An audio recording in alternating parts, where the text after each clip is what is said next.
안녕하세요. 네, 반갑습니다. 8회 모의고사 해설하겠습니다.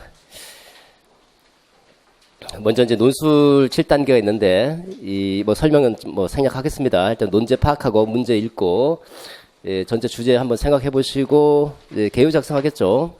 간단하게 개요 작성하시고 그다음에 이제 글을 쓸 때 옮길 때 이제 서론, 본론, 결론 이렇게 옮기겠죠. 물론 개요 작성할 때 본론부터 먼저 작성하고 서론, 결론을 작성하겠지만 어느 정도 이제 서론에 대한 연습이 돼 있는 사람은 바로 이제 서론 개요 작성하든지 아니면 개요 작성하지 않고도 바로 답안에 바로 쓸 수 있겠죠.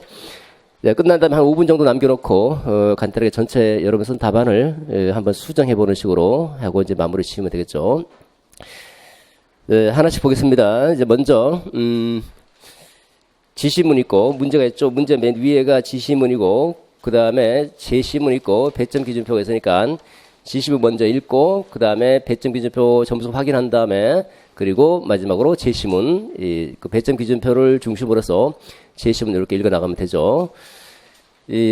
지난달에는 우리가 이제 문제가 여러 유형이 나오는데 문제 안에 어느 정도 힌트가 나와 있는 경우도 있어요. 힌트가 나와 있어서 그 힌트를 활용해서 답안을 쓰는 경우도 있고, 그 다음에 아예 힌트가 없이 그냥 모든 것들 다 머릿속에서 끄집어내야만 되는 그런 문제 유형도 있고, 그 다음에 사고력을 요하는 문제 유형도 있고, 그런 여러 가지 문제 유형에 좀 적응을 해야 되는데, 지난번 모의고사 때는 이제 그 제시문에 힌트가 있을 때 그걸 어떻게 활용하는가, 그 다음에 사고력 문제 두 가지 중심으로 접근했다면 오늘은 제시문 힌트는 거의 없습니다. 그다음 여러 머릿속에 있는 것을 끄집어내고 두 번째 사고력의 문제, 세 번째 적용력의 문제 요런 데 좀 초점을 맞춰서 문제를 제시했습니다. 자, 먼저 지시문부터 보도록 하죠. A중학교 김교사가 이제 백워드 디자인 템플릿이죠. 학교 현장에서 지금 현재 2015 개정교육과정에 근거해서 현장 연수할 때 가장 많이 연수하는 것 중에 하나가 바로 디자인 템플릿, 백워드 디자인 템플릿에 근거해서 실제로 수업을 설계해 보는 거예요. 이거를 이제 현장 연수를 많이 시킵니다. 2015 개정교육과정이 아무래도 백워드 설계와 밀접하게 관련돼 있고 기본 개념과 원리에 대한 이해를 강조하는 이해 중심 교육과정을 하죠. 이해 중심 교육과정을 지향하고 있기 때문에 이 백워드 설계 근거에서 실제로 수업을 설계할 수 있는지, 그 실제로 수업을 설계하고, 실제로 그 백워드 설계 방식에 따라 수업을 운영하자. 이렇게 수업을 운영하는 이유가 이제 결과적으로 백워드 설계가 지향하고 있는 개념과 원리에 대한 학생의 이해력을 신장시키기 위한 거죠. 이해력을 신장시키기 위해서 2015 개정교육과정도 강조하고 있고, 학교 현장에 2015 개정교육과정이 실질적으로 구현하기 위해서는 학교 현장 선생님도 이런 백워드 설계 모형에 따라서 실제로 설계하고 수업을 진행할 필요가 있죠. 그런 차원에서 김 교사가 이제 백워드 디자인 템플릿에 근거해서 교육과정을 설계하고 있더라는 거고, 두 번째 학급 풍토 문제 이렇게 해서 주제가 수업의 실효성 제고를 위한 교사의 과제죠. 수업의 실효성을 높이려면 교사가 어떤 과제를 수행해야 되는가 이런 주제고, 그리고 이제 수업과 직결되는 부분이고 어떻게 하면 수업을 잘할 것인가라는 것과 이제 관련되는 주제다라고 볼 수 있겠고, 서본거리 형식을 갖춰서 첫 번째 논점이 단원 목표 설정하고, 수업을 우리가 진행하려면 이제 목표 설정부터 해야 되죠. 목표 설정하고 그 다음에 백워드 설계 모형에 따른다면 두 번째 나오는 게 이제 평가 계획이죠. 평가 계획, 그다음 세 번째 수업 활동 계획. 백워드 설계 모형은 첫 번째 목표 설정, 두 번째 평가 계획, 세 번째 수업 활동 계획. 요걸 백워드 위긴소와 맥타이가 제시한 위긴소와 맥타이에 따르면 바수학이라고 하죠. 발언 결과의 확인, 수용 가능한 증거의 결정, 그다음에 학습 경험과 수업의 계획. 일반적인 용어로는 목표 설정, 평가 계획, 수업 활동 계획 이렇게 하죠. 그래서 세 번째 평가가 끝났으면 이제 수업 활동을 계획하고 그다음에 이제 학급 조직 풍토도 좀 살펴보자 해서 학급이 어떤 조직 풍토를 갖고 있는가, 과연 학급 조직 풍토가 수업의 실효성을 높일 수 있는 건지 아닌지도 한번 생각해보자라는 겁니다. 전체적으로는 수업의 실효성과 관련된 부분이다. 배점 기준표를 보도록 하죠. 15점과 5점으로 배정되어 있고 내용과 형식으로 나눠서 내용 부분을 보시면 샵 1에 등장한 영속적 이해의 개념, 이거 뭐 쉽죠, 그죠? 알면 쓰는 거고 모르면 못 쓰는 거고. 영속적 인디어링은 이제 지속적이라고 번역하기도 하고요. 영속적이다, 지속적이다. 두 번째 논점은 김 교사가 고려한 영속적 이해죠. 그러니까 김 교사가 고려하는 것이니까 김 교사가 이제 이 이해 여러 개 중에서 어떤 이해를 고려하고 있는지 그걸 찾아내야 되겠죠. 찾아내고 그 다음에 명칭만 쓰는 게 아니죠. 여기선 명칭도 쓰고 두 번째 개념도 설명해 주셔야 된다. 예를 들어서 뭐 설해, 적관, 공자, 설명, 해석, 적용, 관점, 공감, 자기 지식이라는 이해 6가지 측면이 있을 때 그중에 어디에 해당되는지를 먼저 찾아야 되고 명칭. 두 번째 적용력이죠. 그 문제에 적용할 수 있는지. 그다음에 그 개념을 정확하게 이해하고 있는지 개념에 대한 이해도 설명해 주셔야 됩니다. 그 다음에 나머지 2가지도 제시하라 해서 총 몇 가지입니까? 4가지를 제시하고 있죠. 각각 1점씩 배당돼 있다라는 겁니다. 두 번째 샵 2와 관련해서 수행평가 과제 두 번째 하는 게 이제 평가 계획이죠. 평가 계획할 때 백워드 설계 모욕에 따르면 수행 과제를 제시해주고 평가 기준이라는 루브릭을 작성하게 돼 있죠. 루브릭이 작성이 되어 있습니다. 그 다음에 또 다른 증거의 결정, 또 다른 뭐 숙제라든지 과제라든지 토의라든지 시험 등을 통해서 과연 이 친구가 이해에 도달했는지 이걸 확인하기 위해서 평가를 먼저 계획하죠. 그러면 이제 수행 과제를 제시해야 되니까 수행 평가를 할 수밖에 없겠고 그 수행 평가와 관련해서 수행 평가 과제를 제시할 때 그 과제는 어떤 요건을 갖춰야 될 것인가 이거 써달라는 것이고 두 번째 수행 평가를 신뢰도 추적 수행 평가라고 하는 게 주관적인 평가이다 보니까 아무래도 주관이 개입되고 오차가 개입될 여지가 크죠. 그렇게 되면 그 점수를 못 믿겠다. 그 점수에 대한 신뢰도가 떨어질 수밖에 없고 그래서 신뢰도를 높은 수행 과제를 제시해야 되는데 그러면 어떤 방법으로 추정해서 할 수 있는가? 신뢰도 추정 방법이죠. 요 2가지 제시해주고 그다음에 평가할 때 백워드 모욕에 따라서 평가할 때는 교사가 평가할 수도 있고 학생이 자기를 평가할 수 있는 자기 평가도 있습니다. 자기 평가는 단독으로도 중요한 논점 중에 하나입니다. 자기 평가 그다음에 동료 평가 동료가 평가는 상호 평가 또는 동료 평가 전공에서도 중요한 논점 중에 하나죠. 자기 평가 동료 평가 자기 평가의 장점 요거는 좀 생각을 해서 그럴듯하게 말해주시면 되겠죠. 대부분 아마 답을 받을 수 있을 것 같은데 말을 잘 해주셔야 됩니다. 그러니까 이렇게 주는 점수일 수도 있으니까 생각을 요구하고 있다고 하지만 뭐 자기 평가 왜 좋은가 잘하면 나올 수 있잖아요, 그죠? 여러분들 조금 더 신중하게 생각하셔서 그 다음에 세 번째 논점입니다. 샵 3에서 발견학습을 이제 수업 먼저 발견학습 형태로 하겠다라는 것이고 그 개념의 이해를 높이기 위해서 설명식 수업보다는 학생 스스로 개념과 원리를 발견하도록 발견식 수업을 진행하겠다라는 거고 그 발견식 수업을 할 때 학생의 발견학습을 촉진시켜야 되는데 어떤 조건이 갖춰질 때 발견학습이 촉진되는지 발견학습을 위한 발견 촉진의 조건 2가지 4개 중에서 이제 2개 써달라는 거고 요 발견학습의 요소와 촉진 조건 발견학습 조건을 구분하셔야 될 겁니다. 그 다음에 발견학습에서는 교사가 어떤 역할을 해야 될 것인가. 그 다음에 발견학습 중요한 논점 중에 하나이죠. 지금 다 중요한 논점입니다, 사실은. 영속적 이해라든지 수행평가, 그 다음에 발견학습, 아지리스 문화풍토, 다 중요한 논점입니다. 샵 샤에 제시된 아지리스의 미성숙 성수 이론에 근거할 때 김 교사가 가정하는 인간관 어떤 인간관 하면 이제 행정학에서는 2가지 인간관이죠. X 이론에 근간 성악설의 인간관, Y 이론에 근간 성선설의 인간관 둘 중에 어디의 인간관인가 그것만 딱 알면 찾기는 쉬울 겁니다.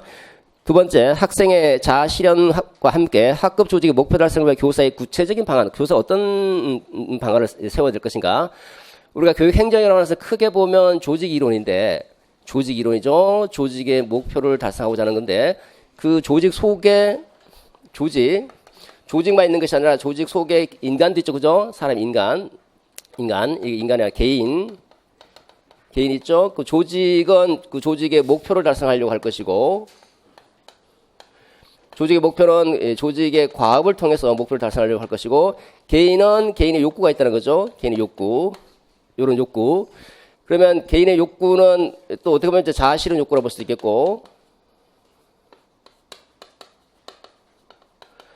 그래서 행정학에서는 이 둘을 조화시키는 게 매우 중요한 거죠. 조직 없는 인간 없는 조직 이게 아니라 조직의 목표도 달성하고 그다음에 개인의 욕구도 충족시킬 수 있는 이런 양자의 조화가 중요한 거죠. 그래서 우리 그 행정학의 이론적 전개를 보면 조직의 조직은 공식 조직이죠. 공식 조직을 강조하고 관료지적 조직을 강조하고 있고 조직의 목표를 강조하고 있는 거. 요거는 조직 목표를 달성해서 과업을 과학적으로 관리하자. 그다음에 과학적 관리론이죠. 지나치게 조직만 강조하고 있잖아요. 인간적 측면, 인간의 사회적, 심리적 욕구를 무시하고 있잖아요. 그래서 나온 게 인간관계론이죠. 인간관계론은 개인의 욕구를 좀 강조하자. 개인의 욕구, 심리적 욕구, 사회적 욕구, 뭐 심리적 욕구 속에는 뭐 자아실현 욕구도 있을 것이고, 그러니까 다양한 사람과 어울리려고 하는 그런 사회적 욕구, 이런 욕구를 강조하는 것은 이 인간관계론이죠. 인간관계론. 그 다음에 이제 뭐 X 이론, 맥그레그의 X, Y 이론을 본다면 X, Y 이론에서는 X 이론은 이 조직의 목표, 이 조직 측면을 좀 더 강조하고 있고, 그래서 성악설의 인간관, 인간이 일하기 싫어하니까 이 일을 일을 하도록 지시하고 통제하고, 그 다음에 경제적 보상을 통해서 일을 할 수 있도록 동기를 부여해야 된다는 입장이죠. 반면에 맥그레그 Y 이론은 또 이쪽이죠. 인간은 자율적인 스스로 뭔가를 하고 싶은 욕구가 있다는 거. 일하기 싫어하지 않고 일하기를 좋아하고 스스로 자기를 지시하고 자기를 통제할 수 있고 책임을 질 수 있고 자기를 실현시키려고 하는 이런 욕구들을 갖고 있다는 거. 그냥 외적인 조건만 잘 정비해주고 이런 심리적 욕구를 충족시켜주면 된다는 거지. X 이론, Y 이론이죠. 요걸 이어받고 있는 게 이제 아지리스의 미성숙 성숙 이론이죠. 미성숙 이론은 이 부분을 강조하고 있고 Y, X 이론에 근거해서 관료제적 조직, 미성숙 풍토를 만들어내는 조직이고, 그 다음에 성숙 이론은 성숙한 인간으로 취급하죠. 인간을 성숙한 인간으로 취급하고 있어서 Y 이론에 근간 성숙 조직 풍토를 만들어내고, 그 다음에 인간적 가치 체제를 따르는 이런 조직 풍토를 만들어내고 있죠. 이렇게 지도성을 발휘하더라도 지도자가 조직의 과업을 강조하는 과업 지향형의 지도성을 발휘할 것인가, 인간 지향형의 지도성을 발휘할 것인가라는 것도 역시 마찬가지로 이렇게 대비가 되고 있죠. 교육 행정 전반적으로 보면 다 결국은 이제 조직인데 조직이냐, 아니면 조직을 구성하고 있는 개인의 측면을 강조하느냐. 우리 시스템 체제 이론을 보더라도 뭐 사회과정 모형으로 보더라도 체제적 관점에서 볼 때 요거를 강조할 수도 있고 요걸 강조할 수도 있죠. 그래서 제도 속에서 그 조직 사회 체제 속에서 인간의 행동은 어디서 나오는가? 여기서 나올 수 있고 여기서 나올 수 있죠. 양자의 서로 제도가 규정하고 있는 역할과 역할 비례, 그다음에 개인이 갖고 있는 인성과 욕구 성향, 이 둘의 서로 상호작용에서 나온다. 이렇게 설명하는 이론 있잖아요, 그죠?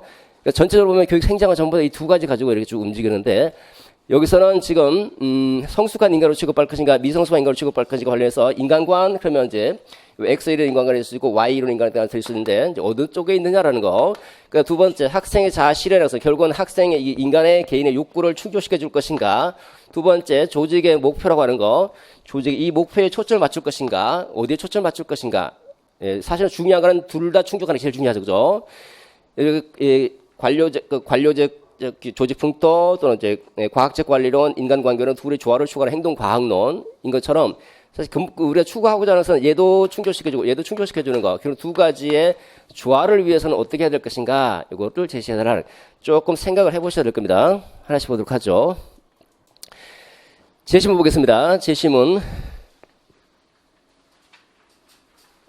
자, 백워드 설계 모형에 따라 어떤 수업을 설계하고, 여기까지가 수업의 설계 부분이고, 그 다음에 요 마지막 부분은 이제 학급 조직의 풍토를 좀 바꾸자라는 거. 이렇게 두 가지로, 크게 보면 두 가지로 대별되고 있는데, 이렇게 해서 수업의 전체 실효성을 좀 높이자라는 거고, 첫 번째, 일단 우리가 수업을 전개하기 위해서는 백워드 설계 모형에 따라 수업을 전개할 때 아까 말씀드린 대로 목표부터 설정하고, 평가 계획하고, 그리고 수업 활동을 계획하게 돼 있죠, 그죠? 그거 참고 자료가 뒤에 키워드 뭐라고 돼 있는데, 몇 페이지죠? 10페이지에 키워드 정리라고, 여러분 그 답안지 10페이지에 있으니까 그거 참고해서 들어주시면 됩니다. 구체적인 백워드 설계 모형의 구체적인 배경 이런 거 다 생략합니다. 우리가 이론 배우는 것도 아니고, 이게 이제 그 성취 기준 중심의 교육 개혁 운동에서 비롯되는 거죠. 성취 기준 중심, 교과서 중심으로 수업하다 보니까 학생이 성취 기준에 도달하지 못한 아이들이 너무 많아서 성취 기준 중심으로 교육하자. 교육과정에 제시되어 있는 성취 기준 중심의 교육 개혁 운동에서 비롯된 건데, 그럼 우리가 목표를 설정할 때는 교육과정의 성취 기준을 먼저 읽어보고, 성취 기준 국어과든 수학과든 성취 기준 쭉 읽어보면 그 속에 중요한 개념이 있다는 거죠. 빅 아이디어. 중요한 개념, 예를 들어서 과학과 교육과정을 쭉 읽어봤더니 이 단원에서는 빛은 직진한다는 사실을 이해하고 어쩌고저쩌고 나오죠. 그러면 중요한 키워드가 뭡니까? 빛의 직진이다. 그죠? 빛의 직진. 그러니까 빛의 직진이 이 중요한 개념이 수업의 목표가 되는 거죠. 이걸 목표로 삼고, 그래야지 성취 기준 중심의 교육이 가능하잖아요. 중요한 개념을 수업의 목표로 삼고, 그 다음에 그 단원에서 1단원에서 이래서 빛의 직진을 배우는데 1단원에서는 빛의 직진 현상을 설명할 수 있어야 되고 2단원 목표에서는 빛의 직진 현상을 다른 상황에 적용할 수 있어야 되고 이러다면 설명할 수 있다, 적용할 수 있다, 나름대로 비판적 견해를 가질 수 있다. 이런 것도 다 뭡니까? 이해잖아요. 이해. 그러니까 그 중요한 개념이 두 번째는 어떤 이해를 요구하고 있는지 이걸 바탕으로 해서 수업 목표를 설정하죠. 빛의 직진 현상을 설명할 수 있다.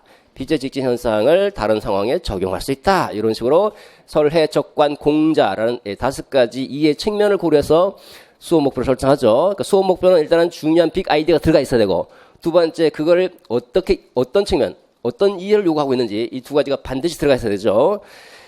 그래서 보시면 이제 이해 종류 보면 설명, 해석, 적용, 관점, 공감, 자기지식 이렇게 들어가 있죠. 이런 거. 그 다음에 이렇게 이제 수업 목표가 설정이 되면 그 다음에 하는 일이 그 목표에 도달했는지, 다시 말해서 목표라고 말하는 그 중요한 개념의 이해에 도달했는지 이해 정도로 확인해 봐야 된다. 이해 정도로 확인하기 위해서 평가를 계획하는 단계죠.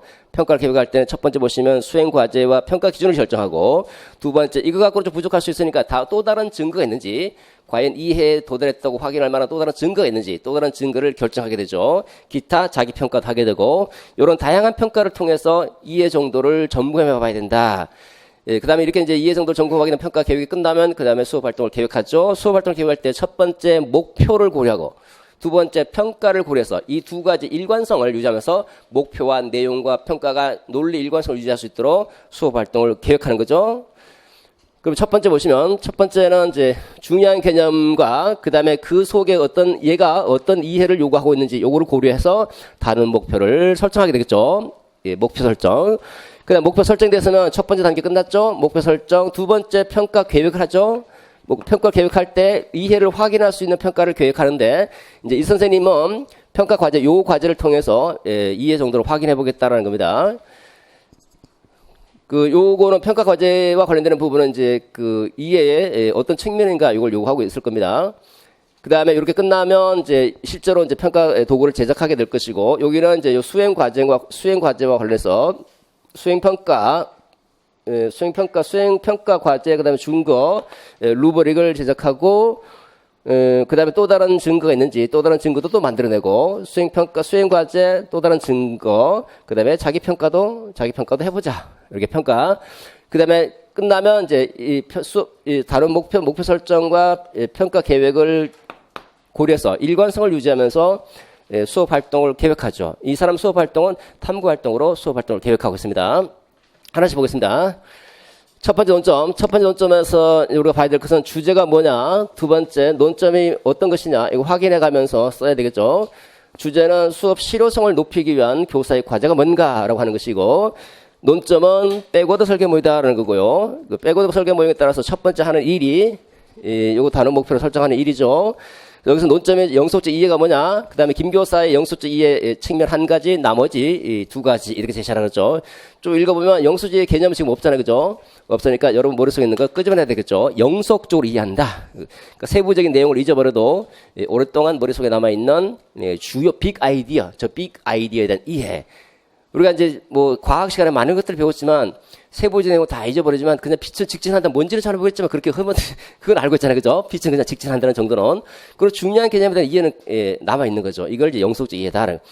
영속적 이해 개념 써주시고 두 번째 김 교사가 고려한 영속적 이해인데 지금 여기서 보면 영속적 이해를 고려한다고 해서 뭐 어떤 영속적 이해를 고려했는지 안 나타났죠, 그죠? 근데 이제 평가 과제를 보면 이해 정도를 확인하기 위한 게 평가를 계획하는 것이니까 요걸 통해서 이해 정도를 확인하고 있으니까 이게 영속적 이해의 고려 사항이라는 거겠죠. 여길 토대로 해서 영속적 이해 중에서 어떤 이해 측면인지 찾아보시면 되겠죠. 다른 사람의 상황이나 감정, 관점을 이해하고 다른 사람의 감정을 이해하고 다른 사람의 관점을 이해하고 그다음 다른 사람의 의견, 매우 이상한 의견을 할 때도 그 사람의 의견을 이해할 수 있고 다른 사람의 개념을 이해할 수 있고 이거는 다른 사람을 내가 얼마나 이해할 수 있느냐는, 그죠? 다른 사람에 대해서 다른 사람의 감정이나 세계관을 얼마나 수용할 수 있는가와 관련되는 부분이니까 공감이다, 공감. 그래서 이해 6개 측면, 설명, 해석, 적용, 관점, 공감, 자기지식, 설회, 적관, 공자. 그 중에서 공감에 해당되고 공감의 의미를 설명해 주셔야 된다. 설명해 주고 하나 덧붙이면 이제 이렇게 이제 김 교사가 고려하고 있는 것이니까 김 교사 어떤 것을 말하는지 그거를 사례와 연결지어서 중요한 건 사례와 연계하는 거, 그러니까 제시문이죠. 재심은 연계. 두 번째, 설명을 충실할 것. 설명의 충실성. 그리고 공감이면 공감이 무슨 말인지 설명 충실하게 해줘야 돼. 공감이다. 이거 땡 하면 점수 못 얻어요. 명칭 써라는 게 아니잖아, 지금. 명칭 써라고 할 때는 그냥 명칭만 쓰면 되는데, 뭐냐라고 물어보고 있으면, 공감이야. 내가 설명해줄게. 잘 들어봐. 이렇게 설명해 주셔야 되는 거죠. 거기 있는 표에 있는 거 그거 그대로 기억하시면 되겠죠. 근데 이제 재심을 연계해야 될 때도 있어요. 연계해야 될 때. 이 같은 경우는 좀 연계할 필요가 있는데, 사실 이때는 이것보다는 이게 더 중요한 거예요. 공감이 뭔지만 설명을 잘 해주면 돼요. 이건 부차적인 거. 여러 개 있으면 써주시고, 여러 개 있다 하더라도 이거 다 어떻게 씁니까? 그죠? 이거 두 줄 다 쓰는, 뭐 한참 써야 될 겁니다. 이거 그대로 가져오는 거잖아요. 그죠? 그대로 가져오면 어떻게 합니까? 제시문 있는 거 그대로 가져올 때는 반드시 따옴표 따와야 돼요. 따옴표를 따서 그대로 가져올 때. 근데 내가 이걸 다시 재구성해서 가져올 경우 따옴표 탈 필요가 없죠. 그죠? 예를 들어서 타인의 감정이나 관점, 의견 등을 이해하는 거. 요 평가 과제에 나와 있는 타인의 감정이나 의견을 이해하는 것은 공감에 해당된다. 이런 식으로 그냥 간단하게 다 갖고 올 필요 없고 간단하게 정리해서 다 갖고 오면 다 따옴표 쳐야 돼. 따옴표 그대로 갖고 오는 거니까 그 너무 시간 낭비죠. 너무 이 제시문을 언급할 때 연계할 때 너무 완벽하게 하려고 하지 마세요. 적당하게 막 갖고 내가 구색만 갖추는 거 이게 별로 중요한 것이 아니라 여기서는 이 설명을 하는 게 더 중요한 거다. 설명 됐죠? 그 다음 나머지 영수주의의 두 가지 제시해 주시면 되겠습니다. 이렇게 해서 첫 번째 단계와 두 번째 단계 끝났습니다. 목표 설정, 발언 결과의 확인, 두 번째 수용 가능한 증거 결정인 평가 계획 끝났죠? 그 다음에 이제 평가 계획에 맞춰서 평가 도구를 제작한다. 그러면 여기서 이제 수행 평가와 자기 평가가 나와 있죠. 발언 결과 이해를 확인해야 되는데 확인하기 위해서 이제 평가를 계획할 때 수행 평가를 내고 평가 준거를 만들겠다. 평가 준거 루브릭을 하는 것도 매우 중요한 논점 중에 하나입니다. 루브릭의 개념과 특징도 기억해 두셔야 될 겁니다. 그 다음에 수행평가 과제를 만들 때 고려해야 될 사항이 어떤 것이 있고 두 번째 신뢰도를 확보해야 되는데 주관적인 평가다 보니까 신뢰도 확보 방안을 마련해 주자라는 거. 신뢰도 확보 매우 중요한 거예요. 우리는 수행평가는 굉장히 주관적이고 뭐 교사의 전문적인 평가이죠. 전문적인 평가이지만 주관적인 평가이기 때문에 그 점수를 못 맺겠다 해서 공정서 시비, 객관서 시비가 많이 나타나죠. 그래서 신뢰도를 확보하는 게 매우 중요하죠. 매우. 그래서 신뢰도를 확보하려면 채점 기준표를 만들어야 될 것이고 다수의 채점자가 채점해서 평가한다든지 채점자의 기본적인 소양을 갖춘다든지 채점자 훈련을 한다든지 여러 가지 것들을 통해서 신뢰도를 확보할 수 있는 방안을 만들어 놔야 되겠죠. 그죠? 그래야지 다음에 딴 얘기를 못 하도록. 근데 신뢰도가 높은지 안 높은지 우리가 어떻게 하느냐? 이건 신뢰도 추정 방법을 통해서 추정해 볼 수 있겠죠. 11페이지로 가보겠습니다. 수행평가가 뭐냐? 일단 수행평가 개념도 물론 알아두셔야 되겠죠. 수행평가는 단순히 지식과 기능, 태도를 물어보는 것이 아니라 지식과 기능과 태도를 활용해서 어떤 과제를 수행할 수 있는가? 이걸 평가하는 거죠. 수행할 수 있는가? 수행 과정과 결과를 보면서 그 학생의 지식과 기능, 태도 등을 평가하는 게 수행평가죠. 1번과 2번 중에서 아무거나 기억하시면 되는데 수행평가에서는 라일에 우리가 지금 21세기 앞으로 지금 지향하고 있는 사회 21세기에서는 4차 혁명시대에는 뭔가 아는 것도 중요하지만 마치 뭔가를 할 수 있는 능력, 할 수 있는 이런 방법적 지식도 매우 요구되고 있잖아요. 그러니까 기존에 이렇게 평가도 이제는 아이들이 진짜 그 지식을 활용해서 답을 만들고 산출물을 만들고 행동으로 나타낼 수 있는 거. 내가 수영을 안다고 해서 수영을 잘할 수 있는 건 아니잖아요.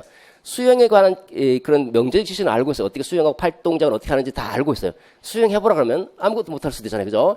그러니까 라일에 말하고 있는 명제 지식과 방법 지식 양 차원을 볼 때 명제 지식도 물론 중요하지만 이것뿐만 아니라 방법 지식도 매우 중요한 사회다. 지금 사회는. 수행평가는 이 명제 지식뿐만 아니라 방법 지식을 다 요구하고 있다는 거. 그래서 앞으로 우리 사회에서 강조하는 평가는 수행평가이고 학교에서는 다 수행평가 전부다. 그래서 최근에 얼마 신문에도 기사 났죠. 그죠? 수행평가 때문에 애들이 너무 힘들어한다고. 수행평가 과제도 많고 또 돈도 많이 들고 또 수행평가 때문에 학원에 의존하고 있고 그런 현상이 발견된다고 그러고요. 학원에 의존하게 되면 결국은 수행평가의 결과적 타당도가 떨어집니다. 어쨌든 그 수행평가라고 하는 거 이거는 이제 그 학생의 지식 뭘 알고 있는지 이것뿐만 아니라 뭘 할 수 있는지까지 요구하고 있는 이 학습의 지식의 명제 지식뿐만 아니라 라일이 보기에는 라일은 지식을 명제 지식과 방법 지식으로 나눌 때 명제 지식뿐만 아니라 방법적 지식까지도 요구하고 있는 평가고 결과뿐만 아니라 과정도 요구하고 있는 그런 평가죠. 우리는 이제 과정주의 평가를 많이 강조하고 있죠. 수행평가 특징 좀 봐두셔야 돼도 당연히 수행평가는 매우 중요한 부분이죠. 그 다음에 3번에 보시면 수행평가 과제가 갖춰 조건. 수행평가 과제를 제시할 때 어떤 과제를 제시해야 되는가? 수행평가는 단순히 암기하고 있는 내용을 확인하고 한 과제를 제시하면 안 되죠. 그죠? 아까 말씀드렸지만 뭘 아느냐 모르느냐 이걸 확인하는 것이 아니라 실제로 수행할 수 있는가? 실제로 자기의 지식과 기능을 가지고 실제로 뭔가를 할 수 있는가? 답을 쓸 수 있고, 그 다음에 뭔가 어떤 산출물을 만들어낼 수도 있고, 그 다음에 실제로 수용할 수 있는 행동을 할 수 있는지, 이걸 할 수 있는 능력을 요구하고 있는 거잖아요. 그죠? 그렇다면 당연히 실제적인 과제를 제시해서 그 어떤 문제를 해결할 수 있는지, 실제 상황에서 문제를 해결할 수 있는지, 실제적인 과제를 제시하는 것이 중요하죠. 그런 과제를 제시해야 된다는 거. 예를 들어 단순하게 단순한 사실만 조사해보라. 이거는 수행 과제로서 적절성이 떨어집니다. 사실을 조사한 다음에 그 사실을 바탕으로서 어떤 문제를 해결할 수 있도록 하다. 그러면 이거는 수행 과제로서 굉장히 좋은 과제죠.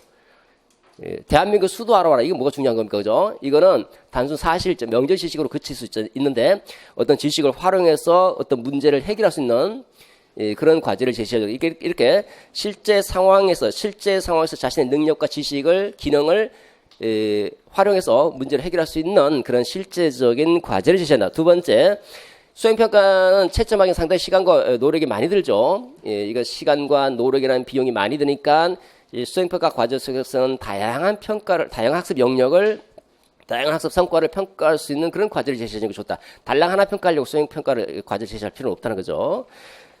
그 다음에 공정성, 과제를 제시할 때는 어떤 학생의 사회적, 경제적 배경에 따라서 편향되지 않는 공정한 과제를 제시해줘야 되죠. 학생들의 수행평가 과제를 제시해주면서 유적지를 답사하는데 제주도 갔다 와서 관련된 조사 보고서를 써라 라고 하면 제주도 갈 수 있는 사람이 얼마나 많습니까? 그죠? 못 가는 사람도 있잖아요. 그죠? 그러면 공정하지 못한 과제가 되는 거죠. 그러면 사회 경제적 배경에 의해서 수행평가의 내용이 달라질 수 있다면 바람직한 과제라고 볼 수 없는 거죠. 채점이 가능해야 된다. 이런 것들은 이제 수행평가를 우리가 과제를 만들 때 여러분들이 학교 나가서 수행평가 과제를 만들 거 아닙니까? 수행평가 과제를 만들 때 반드시 고려해야 될 그런 요건들이다. 이 중에서 이제 하나 써달라면 하나 써주시면 되겠고. 그 다음에 이런 과제를 제시해서 이제 평가를 할 때 그 주관적인 평가이기 때문에 그 평가의 점수를 과연 신뢰할 수 있는가, 믿을 수 있는가, 라는 문제가 봉착이 되는 거죠. 그러면 신뢰도를 확보하기 위한 방안도 마련해야 되고, 두 번째, 신뢰도로 그냥 우리가 일반적으로 신뢰도를 추정한다면 이게 이 수행 평가 과제가 과연 신뢰도가 있는지, 신뢰도가 높은지 안 높은지 어떻게 추정할 수 있는가. 두 가지가 있죠. 거기 나와 있죠. 채점자 내 신뢰도라고 하는 것과 채점자 간 신뢰도, 요 두 가지 가지고 추정할 수 있다라는. 그러니까 점수를 믿을 수 있느냐라는 것이니까 채점했을 때 채점자 안, 내가 채점했는데 지금 채점했는데 길동이 봤더니 20점이고 하루 뒤에 기분 별로 안 좋아서 다시 채점했더니 재채점했더니 15점이고 5점의 오차가 발생하면 그 점수를 못 믿잖아요. 그죠? 신뢰도 떨어지죠. 그러니까 얼마나 일관성 있게 채점하느냐, 이게 채점자 내 신뢰도. 일관성 있게 채점하면 그 과제는 수행평가 과제에 대한 신뢰도는 높다고 볼 수 있고, 그 다음에 채점자 간에 여러 사람이 채점했을 때 서로 비슷하게 채점하는 거죠. 유사하게.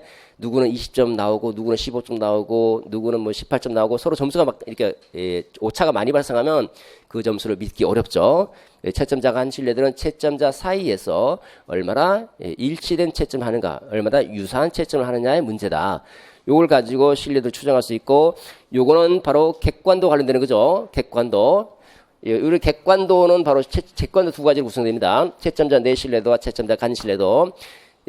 시험 평가 도구가 얼마나 양호한가. 평가 도구를 우리가 제작할 때 그 평가 도구가 양호해, 좋은 평가 도구를 만들어야 되죠. 양호한 평가 도구를 만들려면 묻는 것을 제대로 묻고 있어야 되고, 그 다음 점수가 오차 없이 정확하게 점수가 나와줘야 되는 거고, 그리고 이렇게 내가 채점하든 다른 사람이 채점하든 점수 변동이 없어야 되는 거죠. 그래서 타당도를 갖추고 신뢰도를 갖추고 객관도를 갖추고 실용도를 갖춰야 되는데 그 타당도와 신뢰도는 이제 출제가 됐으니까 다음 타수는 이제 객관도일 것이고 이 객관도는 이거 두 개인데 수행평가에서 신뢰도 추정 방법은 이거 갖고 추정한다는 거 이거 갖고 이걸로 이렇게 바꿔서 신뢰도 추정 방법으로도 물어볼 수 있으니까 이렇게 같이 대비를 해주시면 되겠죠. 그 다음에 자기평가죠. 두 번째, 세 번째 논점이죠. 자기평가 스스로 자기를 학습 과정이나 학습 수준 등을 스스로 모니터링하고 평가해 나가는 거 자기평가죠. 자기평가. 자기평가의 장점 11페이지 좀엔 하단에 보십시오. 장점 자기를 되돌아보니까 뭘 되돌아보니까 자신의 이해 수준, 인지 수준, 학습 전략, 이해도, 인지 전략 이런 걸 점검해 볼 수 있죠. 그죠?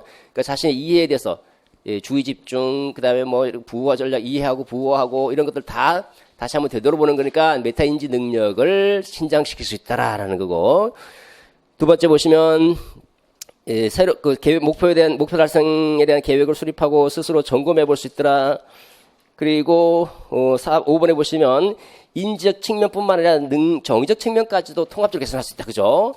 우리가 다시 각오를 다질 수도 있잖아요. 자기가 스스로 평가해보면서 내가 이 정도밖에 안 되나 하면서 더 불타는 의지를 가지고 앞으로 열심히 해야 되겠다 이렇게 생각하면서 이렇게 통합적으로 개선할 수 있다. 여러분들도 이제 뭐 이렇게 자기 스스로 이제 우리가 이제 시험을 보고 자기 스스로 한번 평가를 해보면서 자신 인지적 측면에서 어떤 문제가 있는지도 확인해보고 그다음에 다시 한번 동기나 열의를 다시 다짐해볼 수 있는 그런 좋은 계기가 된다는 거죠. 그 다음에 6번에 보시면 자기 학습과 평가를 통제하고 관리하면서 자기조절 학습. 이 자기조절 학습도 중요한 논점 중에 하나죠. 자기조절 학습, 자기주도 학습, 요런 역량도 개발할 수 있더라. 등등. 한 몇 가지, 이거는 뭐 상시적으로 쓸 수 있을 겁니다. 다음 세 번째 논점으로 가보도록 하죠. 수업 계획입니다. 발견학습이죠. 발견학습 관련된 부분입니다. 자, 여기 보시면 이게 이제 발견학습의 논점이 나와 있지만 관점이 주어지지 않아도 발견학습을 쉽게 알 수 있는 게 개념과 원리를 스스로 발견한다라고 되어 있잖아요. 그죠? 발견한다. 그러니까 발견학습이고 발견학습할 때 여러 가지 요소와 요소의 관련성을 파악하면서 개념과 원리를 발견해내죠. 그래서 여러 가지 요소의 관련성을 파악하니까 학습의 전이과가 촉진된다. 이 전이란 어떤 전입니까? 전이 이론에서 형태 이조설 다 잊어버렸네. 형태가 뭡니까? 게슈탈트는 요소와 요소의 관련성이잖아요.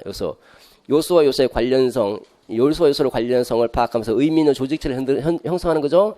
형태라고 해서 의미 있는 조직체입니다. 그러니까 요소와 요소의 관련성이라는 형태를 파악하게 되면 전이가 촉진된다. 이게 뭐예요? 형태 이조설. 형태 이조설은 발견학습과 일맥상통하죠. 발견학습은 형태 이조설과 관련되는 겁니다. 전이 이론서다 그러면 형태 이조설이다 이렇게 얘기해 볼 수 있겠죠. 그 다음에 세 번째, 수업의 전 과정에 능동적이고 주체적으로 참여해서 학습 과정에서 발견의 희열과 만족을 느낄 수 있도록 안내하자. 교사 역할, 안내한다, 이런 얘기 나와있네요. 그죠? 약간 힌트가 나와있죠? 한번 정리를 한번 해보십시오. 12페이지에 발견학습. 개념 있고 수업 이론 또는 발견학습의 요소, 지식의 구조, 계열과 학습 경향성 강화. 그다음에 발견학습의 조건 있죠? 조건 설명하겠습니다. 발견학습의 조건은 발견학습을 촉진하기 위한 조건입니다. 어떻게 하면 촉진할 수 있는가? 학습 태세, 요구 상태, 관련 정보의 학습, 연습의 다양성. 연습의 다양성은 트레이닝이라고 해서 훈련의 다양성이라고도 번역합니다. 태요 관련, 태세 세팅하고 요구 상태, 관련 정보 학습, 연습의 다양성. 이거 네 가지를 갖출 때 발견학습이 촉진된다. 첫 번째, 태세, 학습 태세. 이때 학습 태세는 마음가짐이죠. 우리가 요소와 요소의 관계를 파악해야 돼요. 요소와 요소의 관계를 파악해야 되는데 여러 가지 정보가 주어질 때 여러 가지 정보들이 어떤 관계에 있는지 그 관계를 파악하려고 하는 마음의 경향성. 이게 학습 태세다. 학습 태세.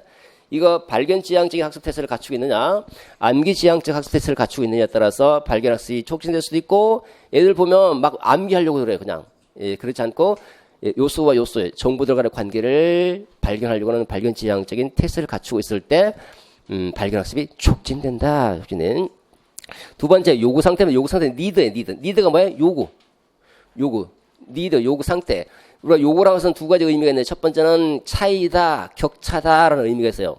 차이라는 것은 우리가 요구 분석할 때 그때 요구는 현재 상태와 바람직한 상태 간의 차이를 분석하니까 요구 분석 이렇게 얘기하는 것이고 여기서 말하는 요구라고 하는 것은 뭘 요구하는가. 그야말로 우리가 뭘 욕구하는가. 뭘 요구하는가. 그 욕구와 관련된 욕구와 동기와 관련된 게 이게 여기서 말하는 니드예요. 니드는 그러니까 뭔가를 갈망하고 욕구하는 거. 그러니까 발견에 대한 욕구, 발견에 대한 동기 이거잖아요. 그죠? 발견하고자 하는 이런 동기. 이게 요구 상태다. 이건 동기래, 동기. 그러니까 욕구 위계 이론을 보더라도 욕구라고 하는 게 이 요구 상태예요. A의 욕구가 충족이 돼야지 그 다음에 이제 뭔가 더 다른 것을 이제 동기가 유발이 돼서 동기 이론 중에 하나잖아요. 또 다른 게 동기가 유발돼서 또 다른 욕구를 충족하려고 하고 요구 상태라서는 이렇게 뭔가를 욕구하고 동기화 시키려고 하는 거 이게 요구 상태. 동기 수준이다. 동기. 너무 과도해도 곤란하고 너무 부족해도 곤란하고 적절한 동기 수준을 갖추고 있을 때 발견이 촉진된다는. 너무 과도하면 아무래도 이루가 어떤 개념과 원리를 발견하려면 신중하게 사고해야 되는데 너무 동기가 앞서버리면 신중하게 사고하지 못하기 때문에 너무 동기가 없어도 발견해내지 못하죠. 적절한 수준의 동기를 갖추고 있을 때 발견이 촉진된다. 세 번째, 관련 정보를 많이 학습할 수 있습니다. 우리가 많이 알면 많이 알수록 새로운 정보를 많이 끄집어낼 수 있잖아요. 콩에 대해서 콩의 특성을 발견할 때 콩에 대해서 여러 가지 그 배경 지식을 많이 갖고 있는 학생들은 콩의 특성을 쉽게 발견해낼 수 있죠. 관련 정보를 학습하면 많이 학습할 수 있으면 발견이 잘 일어난다라는 거고.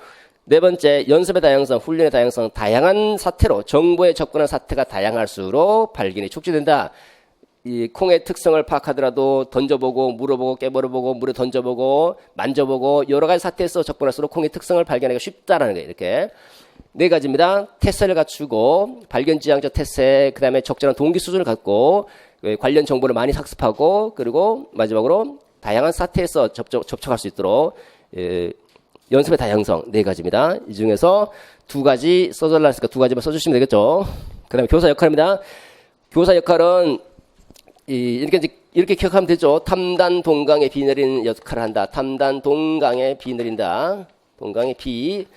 그래서 탐구 자료를 이게 발견학습은 선생님이 발견하는 것이 아니라 학생이 발견하기 때문에 선생님이 할 수 있는 이런 자료를 주는 거예요. 자료를. 그죠? 탐구할 수 있는 자료를 제공해주고 너희들이 발견하라는 거예요. 이 탐구 자료 속에 뭐가 들어있습니까? 개념과 원리가 들어가 있어야겠죠. 개념과 원리가 들어있는 탐구 자료, 다양한 탐구 자료를 제시해주고 학생이 탐구하도록 해주는 거. 첫 번째. 두 번째, 답을 제시해서는 안 되죠. 답을 제시하지 말고 단서를 제시해주면서 탐구하도록 안내해 나가야 된다. 안내. 단서를 제시하면서 안내하자. 그 다음에 두 번째, 같이 동료 학습자로서 함께 탐구할 수 있는 동료 학습자가 된다라는 거고. 그 다음에 적절한 강화를 준비하고 있어야 되죠. 내적, 외적 강화를 사전에 미리 준비해서 학습들이 발견해 나눈 과정 속에서 강화를 줄 수 있도록 하고 그 다음에 비계 설정에서는 도움을 제공해 주는 거죠. 도움. 어려움에 부딪혔을 때 도움을 제공해서 그 과제를 해결해 낼 수 있도록 해줘야 된다. 탐단 동강에 비 내린다. 이 탐구학습이나 토의 토론학습이나 이런 것들은 다 어디서 원료가 어딥니까? 소크라테스의 대화법이 원료를 두고 있잖아요. 대화법 근거로 소크라테스를 보면 소크라테스가 진리라고 하는 것이 있는데 그 절대적 보편적 진리가 뭐다라고 교사가 직접적으로 제시하진 않죠. 직접적으로 제시하지 않고 그 스스로 생각하고 반성하고 성찰하면서 진리로 나가도록 안내해주는 산파의 역할을 산파처럼 이렇게 끄집어내주는 나가도록 이렇게 안내해주는 역할 하죠. 그리고 함께 답을 제시해주고 함께 탐구하고 진리를 탐구하는 그 탐구자 동반자로서 역할을 수행하잖아요. 똑같다. 단서를 제시해주고 안내해주고 그 다음에 동료자로서 함께 탐구하는 이런 역할을 수행하는 거. 이건 소크라테스의 그 교사 역할하고 똑같다는 거다. 그 다음에 다음 논점입니다. 마지막 논점이죠. 학급 조직 풍토 또는 문화 풍토라고 할 수 있는데 미성숙 조직 풍토가 있을 수도 있고 성숙 조직 풍토가 있을 수 있겠죠. 미성숙 성숙 이론입니다. 아지리스의 미성숙 성숙 이론. 아지리스 미성숙 성숙 이론은 인간을 어떻게 보느냐, 성숙한 인간으로 취급하느냐, 아니면 미성숙한 인간으로 취급하느냐. 이렇게 성숙, 그다음에 성숙 이론, 미성숙 이론 이렇게 나눠지죠. 성숙한 인간으로 취급하게 되면 학생이 취급함으로써 학생이 자아 실현도 하고 학급 조직 목표도 동시에 이룰 수 있는 방안을 만들자. 여기까지 딱 보면 인간을 어떻게 보겠다는 겁니까? 성숙한 인간을 긍정적으로 바라보겠다는 거죠. 그러면 X 이론과 Y 이론 중에서 X 이론에 근거한 성선설적 인간관을 김 교사가 지향하고 있다. 이렇게 말할 수 있겠죠. 성선설. 거기 여기 정리가 돼 있죠. 13페이지에 맥그렉의 X와 이론에 정리된 X 이론, Y 이론입니다. 거기 박스에 보시면 성선설 인간관, 인간은 일정한 조건이 주어지면 이를 노래처럼 즐길 줄 안다는, 자기가 자기를 지시하고 자기를 통제하고 자기 스스로 책임을 지고 그다음에 자아를 실현시키는데 그런 최상의 목표를 두고 있는 거, 이런 것들이 성선설 인간관이죠. 이 중에서 뭐 적절히 한두 개 정도 언급해 주시면 되겠고, 두 번째, 자 그다음에 2번에 이제 아지리스의 미성숙 성숙 이론입니다. 두 가지가 있죠. X 이론을 근거한 조직 풍토가 있고 Y 이론에 근거한 조직 풍토. X 이론에 근거한 조직 풍토는 미성숙 조직 풍토를 만들고 Y 이론에 근거한 조직 풍토는 성숙 조직 풍토를 만들다. 이 미성숙한 조직 풍토 속에서는 인간을 부정적이고 미성숙한 인간으로 취급하죠. 부정적이고 미성숙한 인간으로 취급하면 신뢰하기는 인간과 서로 못 믿는다는, 부정적이니까 서로 의심 많은 인간관계가 형성되고, 서로 의심 많은 인간관계에서는 대인관계 능력이 저하되고 집단 간의 갈등이 발생하면서 결과적으로 학급 조직의 효과성도 떨어진다.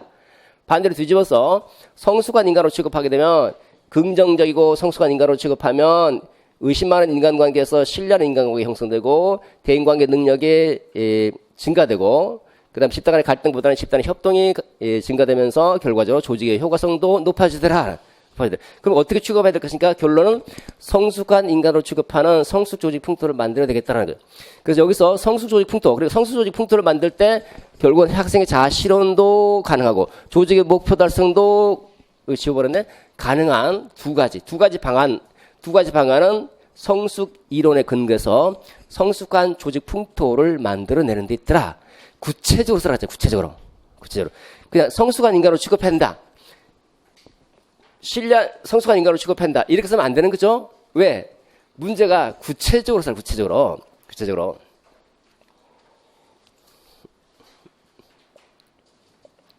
그럼 어떻게 해야지 성숙한 인간으로 취급하는가? 구체적으로. 이건 또 허즈버그의 동기위생 이론의 그 직무풍요화 기법과 연관돼 있죠. 직무풍요화 기법에 보시면 권한을 이양하고 자율성과 책임감을 부여하고 그 직무를 통해서 성장할 수 있는 기회를 주라는 거죠. 마찬가지입니다. 동그라미 3번에 기업권 보시면 성숙한 인간으로 취급하고 그런 조직 문화 풍토를 만들어내자. 구체적으로 니은번에 보시면 첫 번째, 조직 내 구성원에게 자율성과 책임을 주고 믿음으로 대해주라. 두 번째, 직장에서 과제를 통해서 성숙할 수 있는 기회를 부여주라. 두 가지죠. 그러면 이거는 여기에 맞춰서, 여기는 지금 학급이잖아, 학급이니까 학급으로 다시 바꿔줘야 되겠죠? 학급 내에서, 학급 조직이니까 학급 내에서 이 구성원 학생들이겠죠? 학생들에게 자율성을 주고 자기 스스로 할 수 있도록 하고 책임감을 주고 학생들을 믿고 긍정적으로 바라봐주고, 그러면서도 어떤 과제를 제시할 때 그 과제를 학서 수준에 맞는 과제를 제시해서 그 과제를 통해서 스스로 성장해 나갈 수 있도록 이렇게 하자. 이렇게 하면 된다는 거죠. 그게 두 가지 제시하라. 자, 답안 보도록 하겠습니다. 서론 보겠습니다. 서론 첫 번째 주제죠. 주제가 이거죠. 수업의 실효성을 높이기 위한 교사의 과제다라는 거. 그러면 딱 끊어서 주제가 중요하다. 문제의식이죠. 주제가 중요하다. 주제가 중요한 문제로 대두되고 있다. 주제가 중요시되고 있더라. 주제가 요청되고 있더라. 이런 식으로, 그죠? 그러니까 실효성 제고를 위한 교사의 과제가 중요한 문제로, 중요한 현안으로 대두되고 있더라. 실효성 과제에 대한 목소리가 높아지고 있더라. 그 다음에 왜 그런가? 왜? 실효성 제고 하나. 그 다음에 이거를 하기 위한 교사의 과제니까 얘가 중요하니까 과제를 적절하게 수행하자는 거 아닙니까? 그죠? 그러니까 앞으로 딱 와서 최근 수업의 실효성에 대한 관심, 실효성에 대한 중요성이 증대되고 있어서 실효성에 대한 요구가 증가되고 있어. 증가됨에 따라서 이 주제가 중요한 문제로 떠오르고 있더라. 이런 식으로 써보면 되죠, 그죠? 요 안에서 해결하면 되죠. 그 다음에 논점이 4가지니까 논점 4개 그대로 요 실효성을 높이기 위해서 첫 번째 다른 목표 설정, 평가 방법, 수업 형태, 학급 조직 풍토 등 여러 가지 방면에서 요거 뭡니까? 과제, 교사 과제를 적절히 수행할 수 있어야 된다. 까지 해요. 두 문장. 마지막 문장은 그냥 제시문 내용을 토대로 해서 주제를 논의하겠다. 이렇게 하면 끝. 그죠? 간단하게 요 논리 메커니즘 잘 분석하시기 바랍니다. 간단하게 1분도 안 걸려요, 이거. 좀 연습을 좀 하셔야 되는데, 근데 제가 설명드린 거 잘 기억했다가 본론 넘어가도록 하겠습니다. 수업의 실효성 이제 도입 문장입니다. 첫 번째가 이제 목표 달성. 첫 번째 수업 목표 설정하는 거잖아요. 수업 목표 또는 이제 주요 개념 논점이 영속적 이해니까 첫 번째 도입 문장 수업의 실효성은 학습 목표를 잘 설정하고 학습 목표를 잘 계획하는 데서 시작된다. 또는 만약에 요거를 바꿔서 영속적 이해를 쓰고 싶으면 수업의 실효성 학생의 영속적 이해를 신장할 때 가능해진다. 이런 식으로 도입 문장. 안 써도 되는데 쓰고 싶으면 쓰고 그 다음에 김교사 바로 넘어오는 게 바로 논점. 김교사의 그 영속적 이해라고 그러니까 김교사의 다른 설정에 나타난 영속적 이해는 뭐냐? 개념 설명해 주는 거죠. 첫 번째 논점, 영속적 이해는 요거를 말한다. 첫 번째 논점. 그 다음 두 번째, 그 다음에 바로 넘어가야 돼요. 바로 김교사가 여기서부터 김교사 고려 영속적 이해가 뭐냐? 공감이다. 이렇게 넘어가야 되는데 뭔가 좀 너무 허전하니까 한마디 해주고, 요거 이 논리적으로, 메커니즘이죠. 논리적으로 안 써도 돼요. 근데 쓰면 위긴서 맥타이가 영수지에는 사례조건 공자 6가지 측면이 있다. 이 중에서 김교사 제시한 거는 공감이야. 이렇게 하고, 공감은 개념 설명 들어가야 되겠죠. 설명의 충실성 유의해 주시고 설명을 충실하게 제시해 주자. 그 다음에 요거는 제시문입니다. 여기서부터 여기까지 제시문 연계, 설명의 충실성. 두 번째 제시문 연계. 제시문 연계는 여기는 굳이 안 해도 돼요. 하고 싶으면 이렇게 간단하게 평가 과제는 아까 그 있는 거니까 그대로 따오는 거예요. 평가 과제에 제시된 타인의 감정, 관점, 의견, 이해는 공감적 대표적인 사례다. 다음 마지막 논점 이외에 영수적 이해 쓰라서 이해 영수적 이해는 설명하면 첫째 설명이다. 설명은 어떻다. 설명해 주시고 세부 내용 설명 생략하겠습니다. 이 키워드가 이거예요. 왜 어떻게를 중심으로 서술할 수 있는 능력이다. 요 하나만 써줘도 되고요. 그 다음에 두 번째 해석은 의미, 키워드가 의미입니다. 그 다음에 다 썼으면 이제 주제 문장 써줘야 되겠죠. 주제와 연계해야 되니까. 이와 같이, 자, 여기 주제가 수업의 실효성이잖아요. 그죠? 이게 주제가 수업의 실효성을 어떻게 높일 것인가. 그 수업의 실효성을 높이자라는 거 하고, 그 다음에 이 전체 논점이 영속적 이해잖아요. 그 영속적 이해를 갖고 오든 아니면 학습 목표를 갖고 오든 둘 갖고 와서 쓰면 되겠죠. 그러면 이 개념에 대한 이해를 높이기 위한 학습 목표를 잘 설정해야지 수업의 실효성이 높아진다. 이게 첫 번째 과제다. 우선적 과제다. 또는 영속적 이해를 갖고 오면 학생의 영속적 이해를 신장할 수 있는 방향으로 수업을 설계할 때 수업의 실효성이 높아질 수 있다. 이렇게 하든지 딱 주제 플러스 논점 두 가지 잘 연결해서 주제 문장을 써주면 되겠죠. 주제문. 이렇게. 주제, 요거 키워드 주제어. 그 다음에 논점, 영속적 이해니까 영속적 이해를 갖고든, 이 전체가 수업 목표를 설정하는 것인가 목표를 갖고든, 이렇게 쓰면 되겠죠. 다음 두 번째 논점입니다. 실효성 제고를 위해서는 두 번째가 평가잖아요. 그죠? 평가도 참 중요하다. 평가도 잘해야 된다. 이런 한마디 써주고 요거는 도입 문장입니다. 도입 문장은 안 써도 돼요. 근데 써주는 게 훨씬 논리적인데 시간이 없으면 그냥 넘어가시고 첫 번째 실효성 제고 키워드 있잖아요. 그죠? 주제 이걸 위해서는 평가를 적절히 하는 것도 중요하다.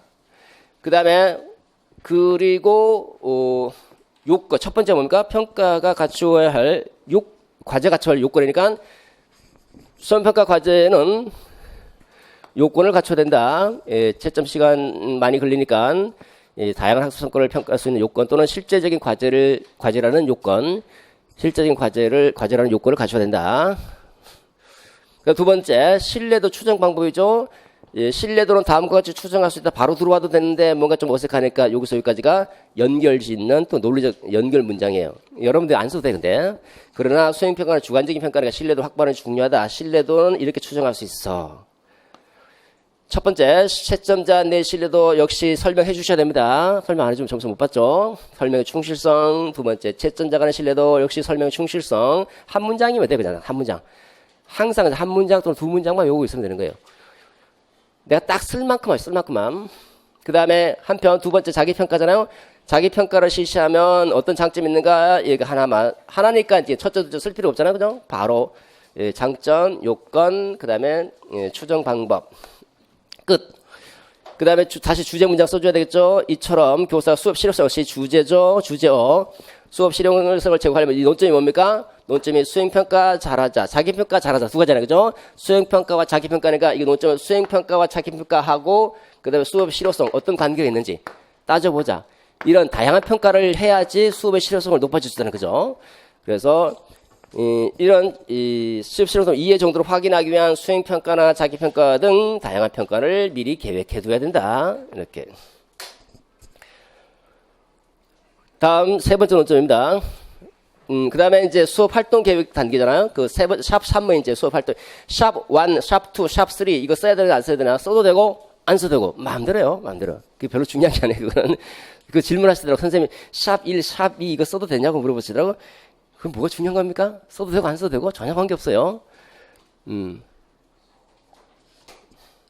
자, 이 전체 그가 이제 앞에 전체 지시문 자체가 백워드 템플릿에 근거하고 있으니까 그대로 따라가 보면 수업의 실효성은 목표 1단계, 평가 2단계, 일관성 고려하면서 수업 활동 계획하자. 수업 활동 계획. 요게 3단계잖아요. 그죠? 1단계, 2단계, 3단계. 수업 활동 계획. 요 도입 문장 역시 마찬가지로 안 써도 되고요. 그다음부터 이제 발견학습을 촉진하는 조건 뭔가 좀 허전하잖아요. 바로 들어오기가. 발견학습 한마디라도 해주고 넘어오는 게 훨씬 낫잖아요. 그죠? 물론 안 써도 돼요. 점수 안 들어가니까. 그렇지만 그냥 발견학습은 스스로 발견하는 거다. 이 정도. 그 다음에 이 발견학습을 촉진하려면 어떻게 될 것인가? 첫째, 테스트. 두 번째, 요거 안 써도 되겠죠? 간단히 한 문장씩만 쓰면 돼요. 두 번째, 요구 상태, 적절한 동기 수준이 요구된다. 됐죠? 그 다음에 다음 논점. 발견학습에서 교사 역할이죠? 교사 역할 첫째, 탐구자료 잘 제시해주자. 이 탐구자료 속에는 이 여러 가지 개념과 원리가 들어있어야 된다. 두 번째, 적절하게 안내주자. 답 주지 말고 단서 제공하면서 안내주자. 요거.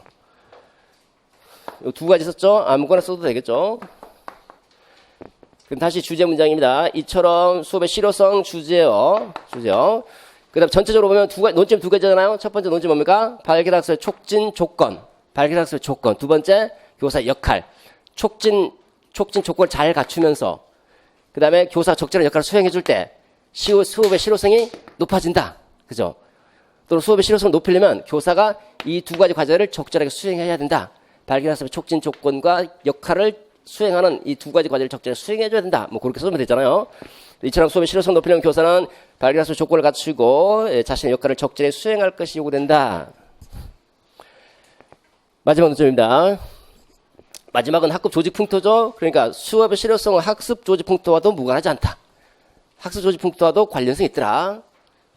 이 학급 조직 그 도입 문장 다시 아지리스가 들어가는데 아지리스도 이제 바로 들어오면 이제 논점이 이 아지리스 이 미성숙 성숙 이론을 근거할 때 김교사가 가정하는 인간관이니까 바로 김교사가 가정하는 인간관은 이렇게 성선설의 인간관이다 이렇게 바로 넘어와도 되는데 아무래도 아지리스가 지금 나왔으니까 한마디 언급하고 들어오는 거예요. 한마디.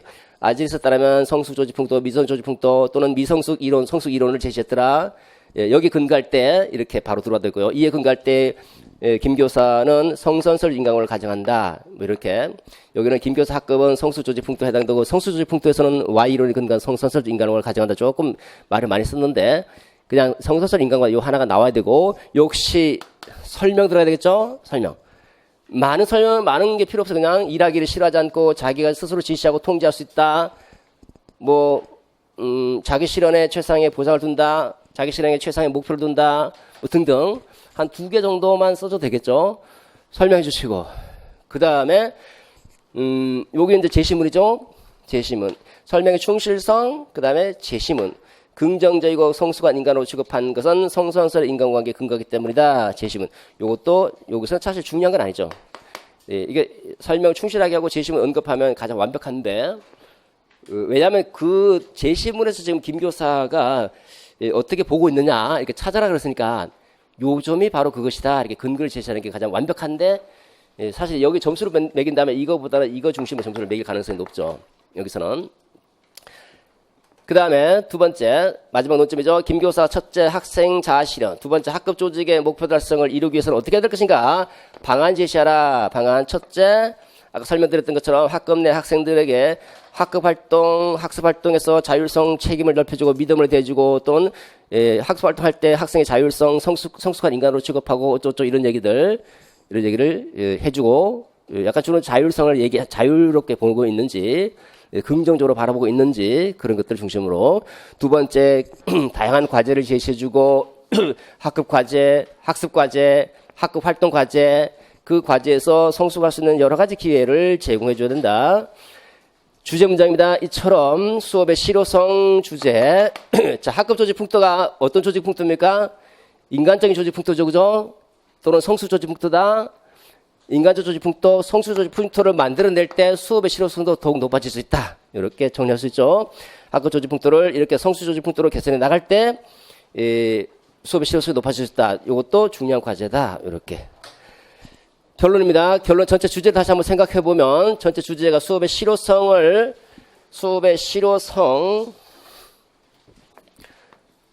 하나 키워드죠. 실효성 제고. 두 번째, 교사의 과제 수행. 교사의 과제. 실효성 제고를 위한 교사의 과제니까 실효성이 중요한 관심사항으로 대두되고 있어서 거기에 대한 적절한 과제 수행이 현재 화두로 대두되고 있다. 했으면 실효성을 제고하려면 적절한 과제를 수행하는 게 중요해. 그 다음에 하나씩 정리할 때는 그 주제 문장 주제 문장 중심으로 정리해도 돼요. 주제 문장 보고 간략하게 정리. 교사는 영속적 이해를 반영해서 수업 목표 설정하고, 학생 이해 정도를 확인한 평가를 계획하고, 나아가서 발견학습을 구안하고 스스로 발견학습을 촉진할 수 있도록 안내하자. 더불어서 학생을 성숙한 인간으로 취급하고 그러한 학급 문화 풍토를 조성한 일에 최선의 노력을 경주해 나가야 될 것이다. 됐습니다. 수고했습니다. 파이팅 하십시오. 마치겠습니다. 네.